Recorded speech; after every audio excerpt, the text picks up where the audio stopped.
اور ارشاد فرماتے گئے اے عائشہ چادر تو گئی اور عائشہ فرماتی گئی یا رسول اللہ یا حبیب اللہ فدا کا دیوانی میرے ماں باپ پر قربان گھر میں آگ جل رہی تھی یعنی تنور جل رہا تھا میں نے سوچا کہ چادر آگ سے جلد سوکھ جائے گی مسلسل چادر لے کر 1 گھنٹہ یا 2 گھنٹہ دیری لگی مگر چادر چلنے میں نہ آئی اتنے میں پیارے مصطفیٰ مسکراتے گئے اور ارشاد فرماتے گئے اے عائشہ کیا تجھے پتہ نہیں اے عائشہ کیا تجھے معلوم نہیں جو کپڑا نبی کے بدن سے لگ جائے جو کپڑا نبی کے بدن سے ٹچ کر جائے اسے دنیاوی آگ بھی کیا مجال اسے جہنم کی آگ بھی نہیں جلائے۔ اے عائشہ ایک بال کی بے ادبی کی جس نے میرے ایک بال کی توہین کی اس پر جنت حرام ہے۔ تو دوستو ذرا غور کیجئے جس نے حضور سادہ مدینہ صلی اللہ علیہ وسلم کی سانپوں سے فاصل کے دل تھراتے تھے وہ مرد مجاہد جگر گانا عزیز بچوں نوجوان ساتھیوں گھر میں رہنے والے مردان سے خواتین اسلام اور بہنوں السلام علیکم ورحمۃ اللہ تعالی وبرکاتہ۔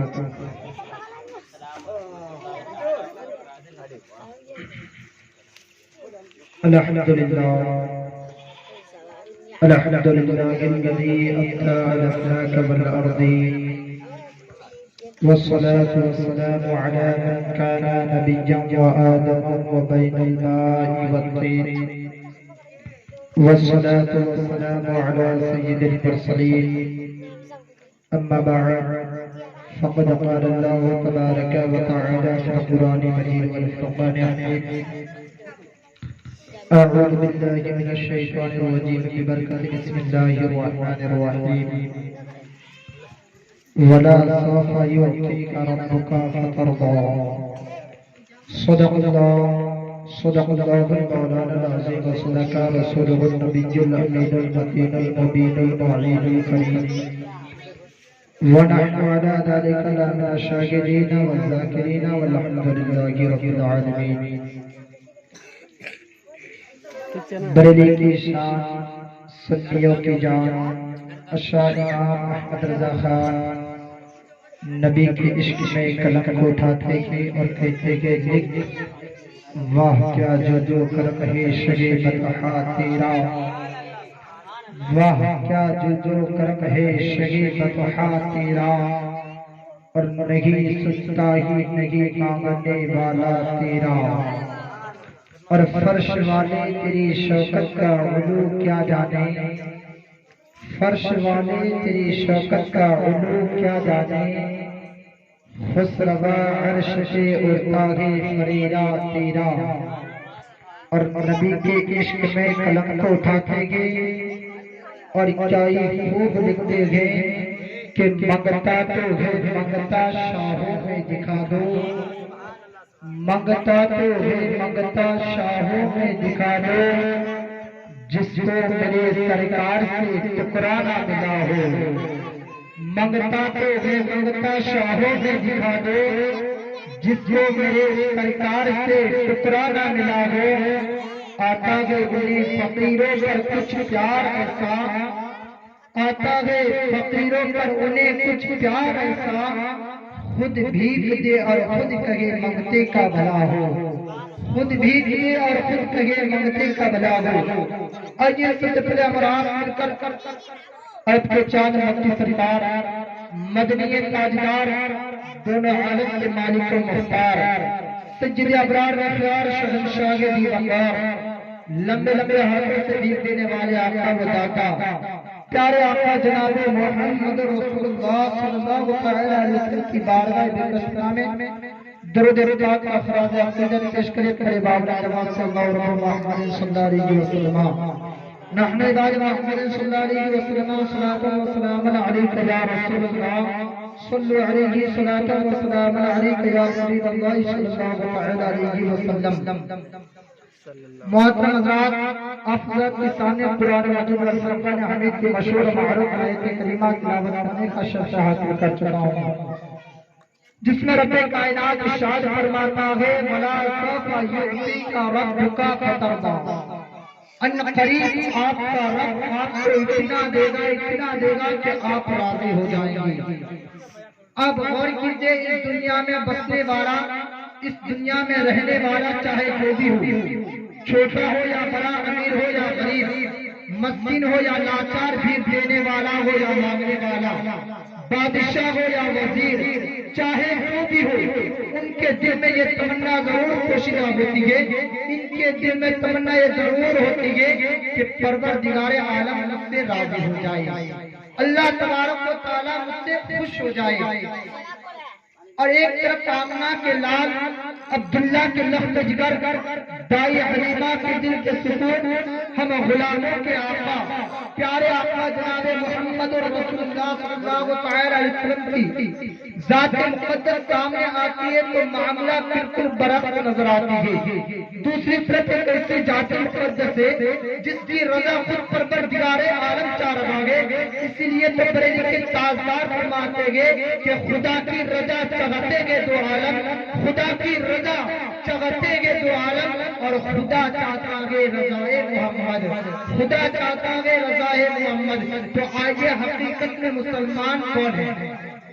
حقیقت میں مسلمان کون ہے؟ حقیقت میں مسلمان وہی ہے جو لا الہ الا اللہ کے ساتھ محمد عربی روح فدا صلی اللہ علیہ وسلم سے بلہان عشق محبت کرتا ہو، اس کے لیے اپنی جان، مال، آل، اولاد سب کچھ قربان کر دینا باعث بخشش و نجات سمجھتا ہو۔ ایک سوال پیدا ہوتا ہے، ایک شخص ہر فرائض پنجگانہ ہر عبادت پوری طور پر ادا کرتا ہے، مگر سرکار دو عالم صلی اللہ علیہ وسلم کی شان میں گستاخی کرتا ہے، تو کیا مجھ کو مسلمان کہہ سکتے گے؟ جواب ملے گا، سرکار دو عالم صلی اللہ علیہ وسلم کی شان میں گستاخی کرنے سے وہ اسلام سے خارج ہو گیا، اسے مسلمان نہیں کہہ سکتے گے۔ اسی موقع پر قرآن پاک ارشاد ربانی کے لا تعتذروا قد کفرتم بعد ایمانکم، اے بہانے نہ بناؤ، تم کافر ہو چکے ہو۔ ایک مسلمان ہو کر اسی موقع پر بریلی کے تاجدار فرماتے گے، تیرے خواہے تیرے غلاموں سے الجھے، اے منکر حج خانے غرانے والے، تو زندہ ہے واللہ، تو زندہ ہے واللہ، میرے چشم عالم سے چھپ جانا۔ بریلی کے تاجدار فرماتے گے، تو زندہ ہے واللہ، تو زندہ ہے واللہ، میرے چشم عالم سے چھپ جانے والے۔ آپ حضرات نے قرآن پاک کا اعلان کو سن لیا، اب آئیے ذرا سرکار دو عالم صلی اللہ علیہ وسلم کے حدیث پاک کو سماعت فرمائیے۔ حضرت علی مرتضیٰ سے روایت ہے کہ حضور قادر مدینہ صلی اللہ علیہ وسلم نے اپنے دست مبارک یعنی اپنے سر کے ایک بال لیتے ہوئے فرمایا، من عزایا سعرت من ساری فی الجنت علیہ حرام، جس نے میری ایک بال کی بے ادبی کی، جس نے میرے ایک بال کی توہین کی، اس پر جنت حرام ہے۔ تو دوستو ذرا غور کیجئے، جس نے حضور تاجدار مدینہ صلی اللہ علیہ وسلم کو گالی دی، عیب نکالا، قصدن عمدن سون، بھول و چوک، ہنسی مذاق پر توہین کرنے والا زمین کو یا عربی کسی بھی مذہب و ملت سے تعلق رکھتا ہو، چاہے سنی مسلمان ہو یا غیر مسلمان ہو، چاہے مسلمان ہو، اگر حضور تاجدار مدینہ صلی اللہ علیہ وسلم کی ایک بال کی بے ادبی کی تو اس پر جنت حرام ہے۔ تو محترم حضرات، آئیے ایک مرتبہ حضور تاجدار مدینہ صلی اللہ علیہ وسلم اپنے ہاتھوں سے چادر پاک نائب فرما رہے تھے اور فرماتے ہیں، اے عائشہ،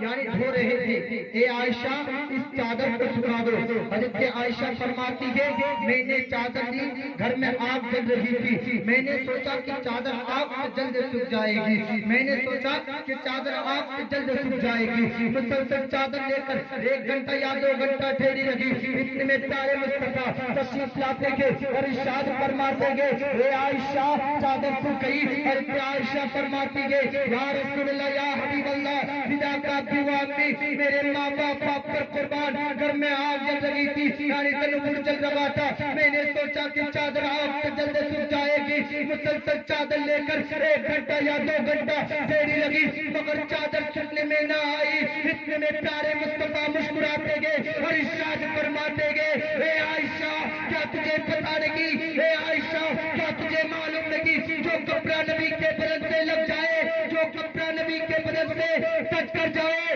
اسے دنیاوی آگ کی کیا مجال، اسے جہنم کی آگ بھی نہیں۔ اے عائشہ تمہیں مردانگی جو کپڑا نبی کے بدن سے لگ جائے، جو کپڑا نبی کے بدن سے ٹچ کر جائے، اسے دنیاوی آگ کی کیا مدار، اسے جہنم کی آگ بھی نہیں جلا سکتی ہے۔ تو معزز آپ لوگوں نے سن لیا، جب ایک کپڑا کو سرکار دو عالم صلی اللہ علیہ وسلم سے نسبت ہو گیا تو آگ نہ جلا سکتی، تو جس کو سرکار دو عالم صلی اللہ علیہ وسلم سے نسبت ہو جائے اور قسم خدا کی سرکار دو عالم صلی اللہ علیہ وسلم اگر اس سے راضی ہو جائے تو قسم خدا کی وہ کبھی جہنم میں نہیں جا سکتا۔ دوستو جب نسبت کی بات آ گئی تو کچھ اور سنتے چلیے، لیکن جب حضرت امام حسین کو سرکار دو عالم صلی اللہ علیہ وسلم سے نسبت ہو گئی تو شہید اعظم بن کر چمکے۔ جب حضرت ابو بکر صدیق کو سرکار سے نسبت ہو گئی تو صداقت کے تاجدار بن کر چمکے۔ جب حضرت عمر فاروق کو سرکار سے نسبت ہو گئی تو سخاوت کے تاجدار بن کر چمکے۔ جب حضرت عثمان غنی کو سرکار سے نسبت ہو گئی تو سخاوت کے تاجدار بن کر چمکے۔ جب حضرت علی مرتضیٰ کو سرکار سے نسبت ہو گئی تو علم کے سمندر بن کر دنیا میں جلوہ ہو گئے۔ جب سرکار غوث اعظم کو سرکار سے نسبت ہو گئی تو مردوں کو زندہ کرتے تھے، مردوں کو زندہ کرتے تھے۔ وہ لوگ جو کہتے تھے جس کا نام محمد یا علی کو وہ کسی چیز کا مالک و مختار نہیں، اسی کے بارے میں اعلیٰ قدر کے کیا فرمایا گئے، جس کی دو پوچھے کوثر وہ سلسبیل ہے وہ رحمت کا دریا ہمارا نبی۔ اور کیا خبر کتنے تارے لے چکے پر نہ ڈوبے نہ ڈوبا ہمارا،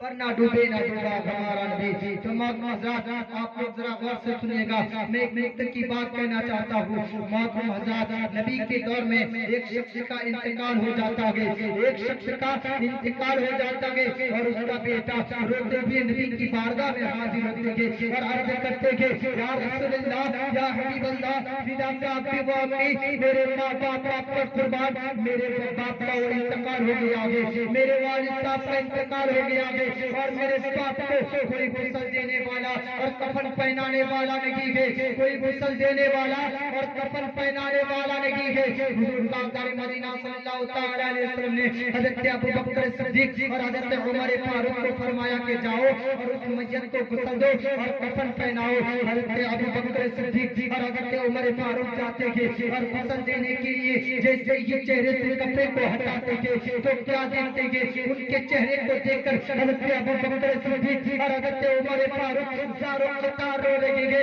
زاروں قطار رو لگیں گے۔ حضرت عمر فاروق اور حضرت ابو بکر صدیق واپس حضور کی بارگاہ میں حاضر ہوتے گے اور عرض کرتے یا رسول اللہ یا حبیب اللہ، جس شخص کا میت ہو گیا ہے، جس شخص کا انتقال ہو گیا ہے، اس کا چہرہ تو کالے سور کی طرح ہو گیا ہے، کالے خنزیر کی طرح ہو گیا ہے۔ آپ لوگ اور ہم اور آپ لوگ جس جانور سے نفرت کرتے گے، گھنتے گے، جس جانور سے نفرت کرتے گے اور اس شخص کا چہرہ کالے سور کی طرح ہو گیا ہے۔ حضرت ابو بکر صدیق زاروں قطار رو لگے گے، نبی کریم صلی اللہ تعالی علیہ وسلم خود تشریف لے جاتے گے اور جیسے ہی چہرے سے کپڑے ہٹاتے گے تو کیا دیکھتے گے کہ حقیقت میں اس کا چہرہ کالے سور کی طرح ہو گیا ہے، کالے خنزیر کی طرح ہو گیا ہے۔ حضور تاجدار مدینہ صلی اللہ تعالی علیہ وسلم اللہ کی بارگاہ میں دونوں ہاتھوں کو اٹھاتے گے اور دعا کرتے گے اے پروردگار عالم، اے خالق کے کائنات، اے 18,000 مخلوقات کو چلانے والا خالق و مالک، اس میت کا چہرہ پہلے کی طرح کر دے، جیسے وہ زندہ میں جیسا ان کا چہرہ تھا ویسا ہی کر دے۔ اللہ تبارک و تعالیٰ نے دعا قبول کر چکا تھا اور اس کا چہرہ فوراً ویسا ہی ہو گیا جیسا زندہ میں تھا، جیسا زندہ میں تھا۔ پھر غسل دیا اور کفن پہنایا، پھر نماز جنازہ پڑھی اور نماز جنازہ پڑھنے کے بعد جیسے جیسے مردے کو قبر میں لٹانے جا رہے تھے، کسی شخص نے عرض کیا کہ پھر سے ان کا چہرہ دیکھا جائے، پھر سے ان کا چہرہ دیکھا جائے، کیا ان کا چہرہ پہلے کے جیسے ہے یا کالے سور کی طرح پھر سے ہو گیا ہے؟ پھر جیسے کہ ان کا چہرہ کپڑے سے ان کا چہرے سے کفن کو ہٹاتے گے تو کیا دیکھتے گے کہ ان کا چہرہ پھر کالے سور کی طرح ہو گیا ہے۔ اللہ اکبر، نبی کے آنکھوں سے آنسو کا سیلاب جاری ہو گیا، نبی رو لگے گے اور ان کے بیٹے کو عرض کرتے گئے، جیسے ان کا بیٹا حاضر ہوا تو تاجدار مدینہ صلی اللہ تعالی نے فرمایا کہ تمہارے باپ دنیا میں کون سا عمل کرتا تھا، کون سا برا عمل کرتا تھا جو مرنے کے بعد ایسی حالت ہوا گے اس کا بیٹا نے عرض کی یا رسول اللہ یا حبیب اللہ فدا کا بیوی میرے ماں باپ پر قربان، میرا باپ ہر عبادت کرتا تھا لیکن نماز کے اذان سنتے ہی فوراً سو جایا کرتا تھا، نماز نہیں پڑھتا تھا۔ حضور تاجدار مدینہ صلی اللہ تعالی وسلم نے فرمایا کہ جو شخص زندہ رہ کر نماز نہیں پڑھے گا اس کا مرنے کے بعد تو نہیں، آخرت میں جب قیامت ہوگی، جب قبر سے سب لوگ اٹھیں گے تو اللہ کی بارگاہ جب وہ لوگ قبر سے اٹھیں گے تو ان کا چہرہ کالے سور کی طرح ہو جائیں گے، اس وقت اللہ کی بارگاہ میں کیا منہ دکھاؤ گے؟ افسوس کی بات ہے اگر ہمارے چہرے پہ پھنسی سے نکل آتا گے تو ہم لوگ کہیں جانے سے کتراتے ہیں، کہیں جانے سے شرماتے گے، لیکن آخرت میں جب اللہ کی بارگاہ میں تمہارے چہرے کو کالے سور کی طرح کر دیا جائے گا تو اس وقت کیسے اللہ کی بارگاہ میں منہ دکھاؤ گے؟ اس